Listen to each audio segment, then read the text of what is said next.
You'll also want to consider what they're expecting to happen or what they're hoping will happen in this scene. So really just everything going on in their mind and in their heart.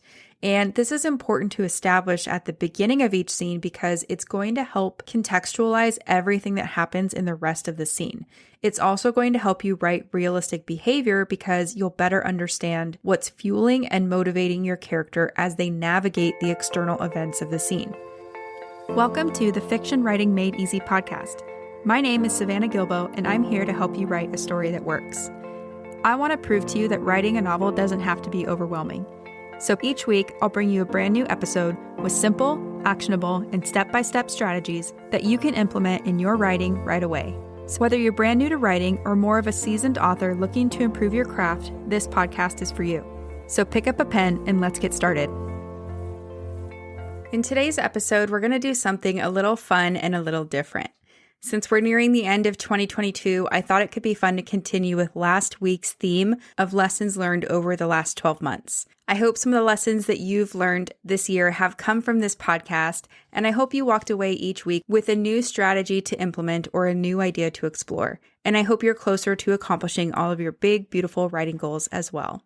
So as we inch our way closer to counting down until the ball drops, I wanted to count down some of the best clips from the Fiction Writing Made Easy podcast in 2022. You're going to hear clips from the top 10 most listened to episodes, so I know this episode is going to be full of good stuff. And without further ado, let's go ahead and dive right in, starting with tip number 10. And this tip comes from episode number 54, How to Test Your Story Idea Before You Start Writing. In this episode, I walk through 2 different exercises that will help you make sure your story idea is fleshed out enough, or if it's not, these exercises will help shine a light on any areas of your story that still need work. So let's check out the clip. When you're considering your story idea, I want you to answer these 3 questions. Do you know what your protagonist wants and why?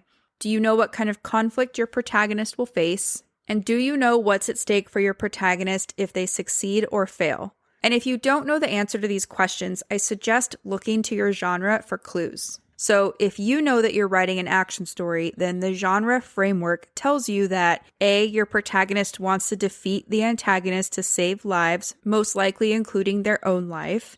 B, your protagonist will face specific and dangerous conflict thrown in their path by the antagonist. And C, their life and the lives of others are at stake if they don't successfully stop the antagonist. So we have the who, the what, and the why right there in our genre framework. And this is why I really like doing this exercise first whenever I have a new idea, because it helps develop your idea's narrative potential. A lot of writers I work with have not done this exercise to think through the central conflict of their story. So they might know some stuff about their protagonist, or they might have some ideas for scenes, but they haven't done the work of fleshing out the conflict and or their antagonist. So by doing this exercise, it's easy to see where and why an idea is falling flat.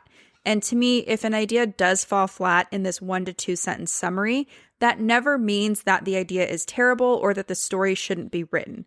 It just means there's a little more work to do to flesh things out before you start writing.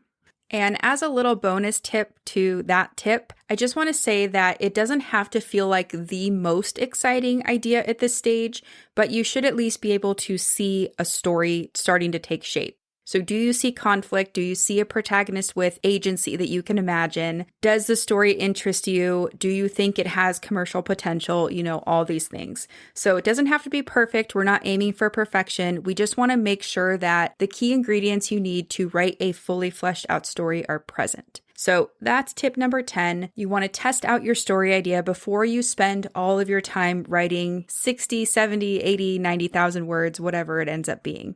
Tip number 9 comes from episode number 55, 3 tips for writing a first draft in 90 days. And in this episode, I give some tips and strategies for how to write a first draft in 3 months if that is your goal. It certainly doesn't have to be your goal, but some people do want to do this. And in this clip, I talk about how outlining can help you write a draft in as little as 90 days. So let's take a listen.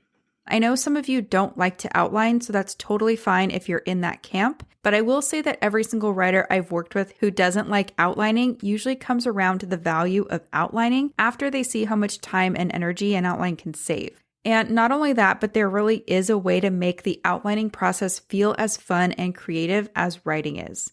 One of the ways to do this is to think about your outline as your draft 0. So the draft before your first draft, but in summary form. And I know this advice won't work for everyone, but maybe give it a try if you're normally not into outlining, but also not exactly happy with the progress you're currently making. And 2 things here. Once you have a full scene-by-scene outline, I want you to go back through it and pressure test it. So look for plot holes, inconsistencies in logic, pacing that feels too fast or too slow, characters who appear but then go missing in the second half of the book, subplots that appear out of nowhere in Act 3, and things like that. Then I also want you to go and look at each one of your scenes and look for the point of view character's goal, the conflict they face, and the decision that they face in every single one of your scenes. Doing this work up front will make a huge difference in the quality of your first draft. And this is the exact same process I teach in my notes to novel class, and most of the time, no matter how someone felt at the onset of this lesson, most of the time they're really happy to have gone through this step and to have done this hard work once they're done. It is seriously a game changer if you're open to it. So after that, once you feel good about your outline, it's time to start writing. So this is where the 90-day clock starts ticking. And remember, if you're aiming for 80,000 words in your first draft, this means you'll need to write about 6,000 words per week. But now, if you've fleshed out your outline and pressure tested your outline, it should be so much easier to sit down and write every day. And think about it like this. When you have little pockets of time, like 30 minutes here, 30 minutes there, you don't have to spend half of that time thinking about what you need to write. It will all be there on your scene-by-scene roadmap already. I love that tip because personally, I cannot imagine writing without an outline. So if you are a pantser or a plotter, no matter where you fall on that spectrum, I highly encourage you to at least give outlining a try just to see if you can find some way to outline a story that works for you, even if it's not your natural inclination to start there. So that's tip number 9. I suggest creating a scene-by-scene roadmap for your entire story before you start writing your draft. Okay, moving on to tip number 8. This one comes from episode number 61, where Abigail K. Perry and I analyzed the first chapter of Harry Potter and the Prisoner of Azkaban. In this clip, we talk about pacing and structure, specifically what happens when the inciting incident of your story comes too late. We also talk about scene length and how scenes relate to chapters and other fun things like that. So let's go ahead and dive right into the clip. I've seen a pattern. I don't know if you've seen this at all, Savannah, but usually if you don't have an inciting incident by chapter 3 in your writing, your pace is probably off. I've noticed a little bit like that. Maybe, I could be wrong with that, but that's what I've noticed. It tends to be that if you haven't had some sort of the inciting incident of the story by chapter 3, I feel like it gets a little bit slow for me, but that might be my personal taste. That's funny because in theory, you could have 3 very bloated chapters and you're not getting to the inciting incident until like 20,000 words, which is not ideal either. So what I like to say is like, it's usually around 10 to 12% of your entire manuscript. It's usually halfway in your beginning section of your story. If the beginning is 20 to 25%, 10 to 12% is halfway there. And yeah, the reason I always like to think about, like you see those maps of plots where it's like we build up to something and then we kind of go down, build up to something and then go down. That first peak is usually your inciting incident. Yeah. So it's like we need to be building to keep that pacing in tension because if you don't have it, whether it's chapter 3 or whatever that 10 to 12% mark, why are they reading your book? You will stop. And if you're doing traditional publishing, I've seen a lot of agents say, okay, give me the first 3 chapters before they say, give me the full. So if you don't get it by chapter 3, it's out, right? It's easy to put it down. So just kind of as an FYI type of thing. Now, what else is really interesting about that is that you're talking about 10 to 12%. And I think it's great that you're pulling that out. We've talked about in the past about how the ideal scene length is around 2,000 to 2,500 words. It's called the potato chip scene length.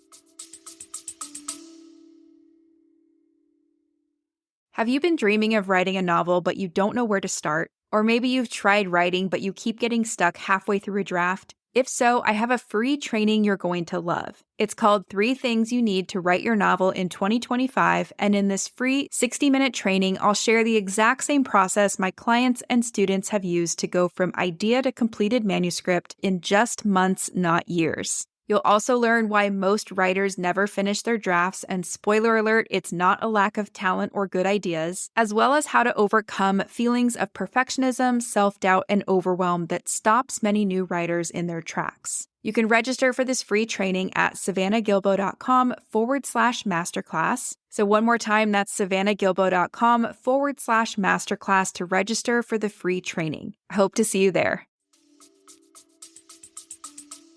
It's like that place where readers get to the end of the chapter and, oh, can I read one more? Do I have time for one more? Rowling in these earlier books hasn't always been 2,500 words per scene. Sometimes they've been a little bit longer. So how, when you're thinking about, I guess, like, just to kind of ask you a question, Savannah, when you're helping your clients with this idea of what is the perfect word count, do you think that people get caught up in the word count and you focus on percentages, or like, do you focus on events? How do you help them in restructuring about what really matters versus the ideal, whatever it is? I find that most writers think in chapters, and that's kind of it. So they're just like, I need to write a chapter. A lot of chapters can be like 3,000 to 4,000 words. So because they don't know any better, they end up just writing 3,000 to 4,000 words without any scenes in there or anything. So I like to strip all that away and just say, let's write a scene with the structure we talked about and try to keep it somewhere between under 3,000. Even if you're at 3,000, 3,500 on your first draft, it's okay. You can strip things out later once you know what's happening in your story and what's important and what's not. But yeah, I find you cannot think about chapters at the same time you're writing scenes. It's just too much. If you've been listening to the podcast for a while, you know that I love a good conversation about Harry Potter. So if you guys haven't heard these episodes where we take a deep dive into the first chapter of all 7 Harry Potter books, and if you're a Harry Potter fan, I highly recommend going to check those out. Moving on to tip number 7, and this one comes from episode number 74, which is all about when you should write in scene versus when you should write in summary. And this is a great episode to listen to if you'd like a deeper understanding of what a scene actually is. The clip I'm going to share includes some general guidelines for what types of things need to be written in scene versus in summary. So let's just dive right in, shall we? Not everything that happens in a story needs to be dramatized in a full-blown scene. The narrative that you're writing would become long, flat, and boring if you did that. So here are some guidelines to help you determine which parts of your story should be written in scene versus which parts of your story should be written in summary. Keep in mind that these are not hard and fast rules, but rather they're just guidelines to help you write the best, most impactful story possible. So here they are. Scenes take place in real time, which means they are almost always more impactful than summary. Scenes immerse your readers into the story, so we want to dramatize the most important parts of your story for the best effect on readers. Basically, the more important the moment, the more likely it needs to be shown as a scene. Specifically, major turning points or the high points of your story should almost always be scenes. So think moments like the inciting incident, the midpoint, the key scenes of your genre, things like that.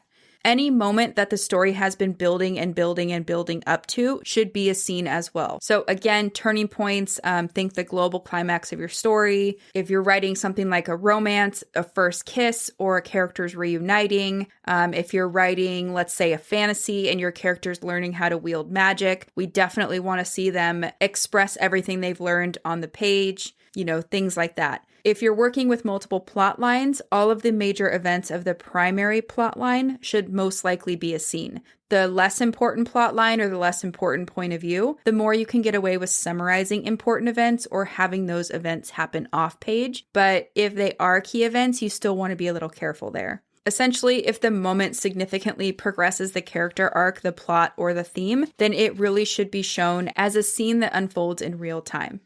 I love that clip, and I think that episode was one of my favorites from this past year. So if you haven't listened to it yet, go check it out. It's episode number 74, and I will link to it in the show notes. Tip number 6 comes from episode number 63. Don't start a scene without these 3 things. And in this episode, I talk about the 3 contextual elements that you should include at the start of each one of your scenes. This is something many of the drafts I edit are missing, so I highly recommend listening to this episode. But in this clip, I talk about establishing your character's mental and emotional state. So let's take a listen. What are they thinking and feeling when the scene opens? Have they carried in their mental or emotional state from the last scene? Or has it been a little bit since the last scene and maybe now they have a different emotional or mental state? You'll also want to consider what they're expecting to happen or what they're hoping will happen in this scene. So really just everything going on in their mind and in their heart. And this is important to establish at the beginning of each scene because it's going to help contextualize everything that happens in the rest of the scene. It's also going to help you write realistic behavior because you'll better understand what's fueling and motivating your character as they navigate the external events of the scene. And in general, there are two main ways you can show your character's mental and emotional state. Number one, you can let readers into your protagonist's mind and show their thoughts and feelings about whatever is affecting them. Number two, you can let your protagonist's behavior and physical gestures give insight into their mental and emotional state. Coupled with your protagonist's thoughts and feelings, physical gestures can go a long way towards conveying how a character is feeling, but there are a few caveats to this. So first, you can't just tell readers that your character is upset. You need to show exactly why they're upset and what specific thoughts are triggering these feelings. Second, you'll want to avoid using generic gestures like sighing or having a character release a breath they didn't know they were holding, as well as repetitive gestures. So don't use the same gestures over and over if you can help it. And all of this is important because it helps you establish the stakes of the scene. So stakes are basically what your character stands to lose or gain within a scene or within a story. It's why what the protagonist wants is important to them. And you can always get to the stakes of a scene or a story by asking two questions. What does the protagonist think will happen if they succeed? So what do they stand to gain if they succeed? And then what does the protagonist fear will happen if they fail? So what do they stand to lose if they fail? And whatever your answer is, you're going to want to make it as specific as possible. So you don't want to say something like, my protagonist fears that they will feel failure, or something that's abstract, like she will feel like she doesn't belong anywhere. You want to zero in on the specific mental image that the protagonist is picturing as their best and worst case scenarios. So really important, you want to be specific. And if you articulate a character's hopes and fears, the reader is going to understand why what's happening matters to the protagonist, and they're going to feel more invested in the outcome. It's also what makes things more satisfying if your protagonist ends up succeeding, or more poignant if they fail, because now we understand what success or failure means to them specifically. That's a good tip, right? I love this episode because we got to talk through actual examples from Sabaa Tahir's An Ember in the Ashes. And I feel like it was so helpful to see a tip or strategy play out in a real life story. And this tip especially is super important because, like I said, establishing your character's emotional and mental state helps ground the reader at the very start of each scene. So keep that in mind, and let's move on to tip number 5. Tip number 5 comes from episode number 73, The 4 Phases of Editing, How to Revise a Novel. And in this clip, I talk about the very first thing you should do once you finish your draft. I won't spoil it for you, so let's just dive right into the clip. Writers ask me all the time, what is the very first thing I should do now that I've finished a draft? And in most cases, they are wanting strategies or tips or, steps that they can walk through, things like that. But my advice is to always just take a break. Taking time away from your draft is what will help you get distance from your story, and that will help you come back to it with more objective eyes. This is going to make your revisions a whole lot easier. And I know it will be a little bit painful to stop all this momentum, but trust me, it is the very best thing you can do. And then once you've taken time away from your draft, it's time to sit down and read through what you have. And yes, this will probably be a bit cringe-inducing, but hang in there. The key to this first step is to not make any changes to your manuscript as you read through it. And that's because you have to see the whole picture of your story, and you have to remind yourself of everything that's already in your draft before you can revise with any sense of clarity. So try not to make any changes to your actual manuscript while you're reading through it. And if you know you're going to struggle with this part, you can print out your draft, you can export it to a PDF and read it on your computer or put it on your Kindle. You can also use a text-to-speech program like Natural Readers or the Read Aloud feature in Microsoft Word that will essentially read your draft to you. Basically, just do whatever you can to prevent yourself from editing as you read. Now, you might be wondering, what do I do if I come up with any notes or new ideas as I'm reading my draft? And here's the thing. If you want to take notes or jot down new ideas, go ahead. For some people, it's easy to take in the big sweep of their story and jot down notes, but for other people, it's not that easy and they prefer to read and then take notes. Do whatever is going to work best for you, and don't try to change your process if, let's say, reading your draft and then taking notes is more of how you naturally work. Don't try to fit yourself into the other box if you already know what's going to work for you. Trust me on this because you'll end up saving time in the long run. And really, my point here is I just don't want you to waste your time making any changes in your actual manuscript just yet. This may feel counterintuitive, but this will save you time in the long run as well. I have to say, it's funny hearing this tip because I'd say 70% of the writers I work with don't take this advice because they're so eager to dive back into their drafts. And I'll admit, for some people, this totally works. Sometimes it's okay to dive back in if you know that's going to work for you. But again, if you're unsure or if you're feeling even the tiniest bit of burnout or lack of creative energy, please just take a break. I'm not kidding when I say that doing so could be one of the best decisions you make in the entire writing process. Okay, moving on to tip number 4. This one comes from episode number 56, 5 Reasons Why Readers Stop Reading a Book. And this one is fun because we all want our stories to be read, right? So let's go ahead and check out the clip. The first reason why a reader might stop reading a novel is because nothing meaningful happens in the opening pages. And what I mean by this is that a lot of writers use the beginning of a story to warm the reader up for what's coming next. So they'll put in a lot of backstory or exposition in the opening pages so that the reader knows everything there is to know about the characters or about the world before anything happens. And this is just not ideal. Imagine your favorite story and think about if the author did this to you. You might think all the backstory and exposition is cool and really fun, but you don't need to know it all before the story starts. So, for example, I love the world building in Harry Potter, but I don't need to know how many floors are in the Ministry of Magic or what flavors there are in Bertie Bott's Every Flavored Beans before I meet Harry on page 1. That would just be too much information and it would be boring. So, what should you do instead if you have a problem like this in your draft? The first thing is you need to make sure that something compelling is happening from the very first page. You might have heard the advice to start with action or to start in media res, and all that's saying is the same thing. Start with something compelling that will pull readers into the story. But there's one caveat here. This doesn't mean to start with car chases or explosions or something super extreme like that. Rather, I want you to think in terms of a meaningful or impactful opening. And meaningful and impactful are subjective, right? So what's a meaningful and impactful event for your character? You can also ask, why does this story need to start today and not yesterday or tomorrow?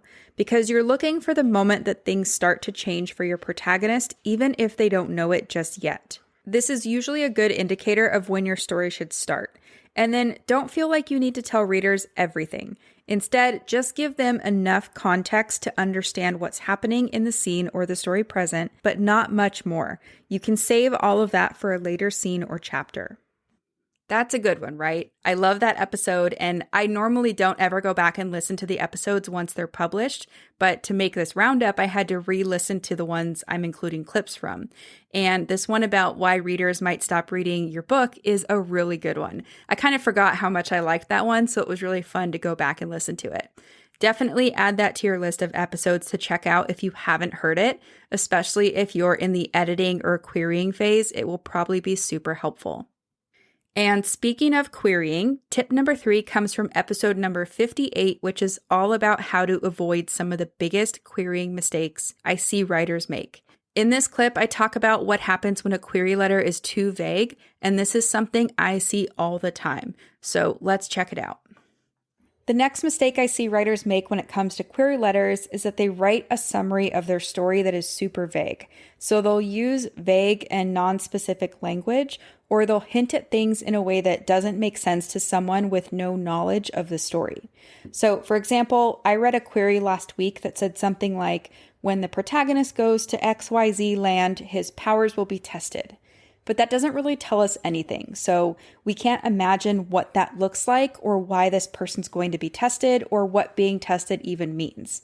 So instead of doing something vague like that, the author could just tweak it and say, upon arriving in XYZ land, the protagonist will have to use every ounce of her telekinetic powers to save her sister from XYZ.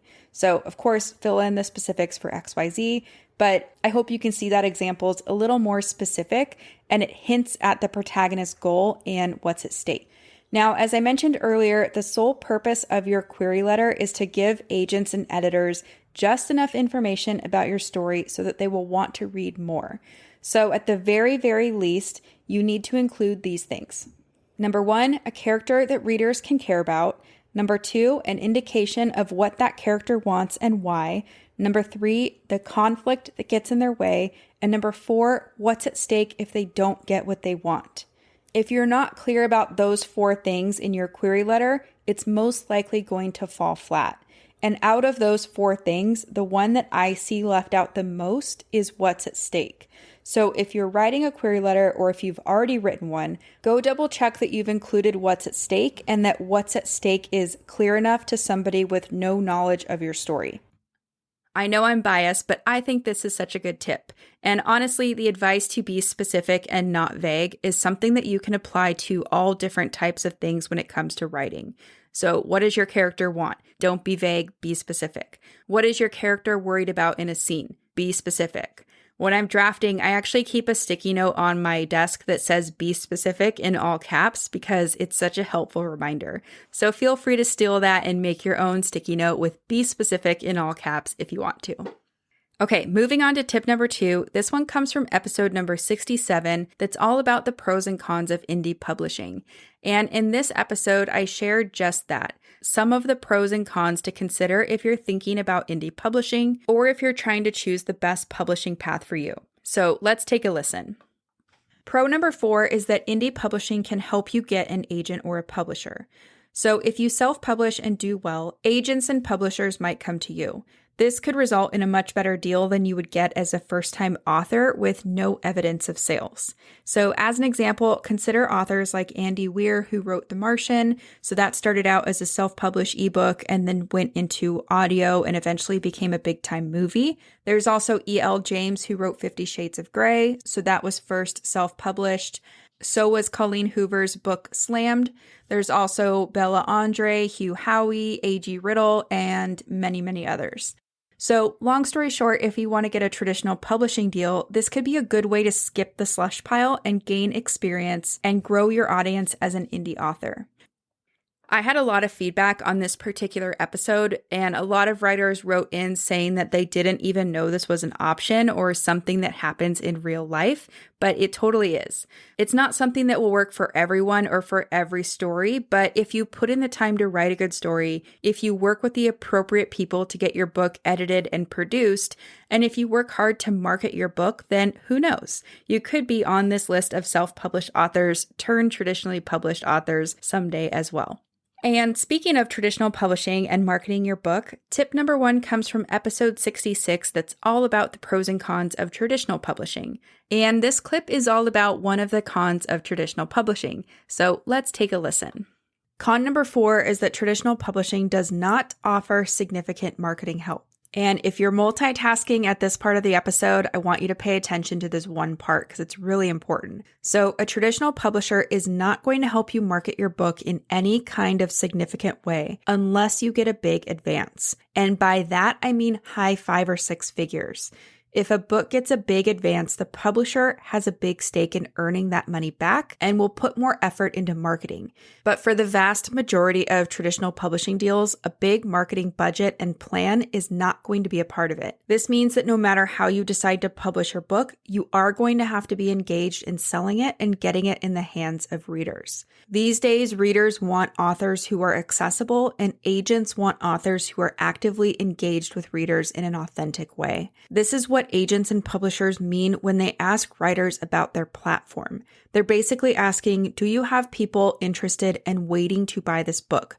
Do you have people that you communicate with on a regular basis? And if the answer is yes, that's going to be very appealing to traditional publishers. Because like we just talked about, unless you get one of those big advances, their marketing plan and their marketing budget is probably not going to be very large for your book. So again, this is a really big deal. Traditional publishing does not offer significant marketing help unless you get a big advance. And this is such an important one, and I wanted to end with it on purpose because I didn't want you to miss it. As I covered in episode number 66 and 67, there are pros and cons to each of the main publishing paths. If you're unsure of the right publishing path for you, I highly recommend giving each of those episodes a listen to determine which publishing path falls more in line with your goals as an author. And there you have it, some of the best clips from the Fiction Writing Made Easy podcast in 2022. If any of these clips sparked your attention, and if you haven't checked out the full episode yet, be sure to go back and take a listen. I'll have all the episodes linked up for you in the show notes. Thank you so much for counting down with me, and I can't wait for you to see what I have in store for you for 2023. So be sure to follow this show or subscribe to it wherever you listen to podcasts, and of course, share it with all your writer friends so that we can all work together next year to get more amazing stories into the world. Thank you so much for joining me, not only today, but week after week or whenever there's a new episode. I'm so grateful that I get to show up for you, and I get to share all of these writing tips and strategies with you. And I'm super excited to see all the wonderful things that 2023 has in store for us. Have a happy new year, and I will see you in 2023. So that's it for today's show. As always, I want to thank you so much for tuning in and showing your support. If you want to check out any of the links I mentioned in this episode, you can find them over at savannahgilbo.com/podcast. And if you haven't done so already, make sure you subscribe to the show because there's going to be another brand new episode coming out next week. If you're an Apple user, I'd really appreciate it if you took a few seconds to leave a quick rating and review. Your ratings and reviews tell iTunes that this is a podcast that's worth listening to. And in turn, that helps this show get in front of more fiction writers just like you. So that's it for today's show. I'll be back next week with a brand new episode. Until then, happy writing.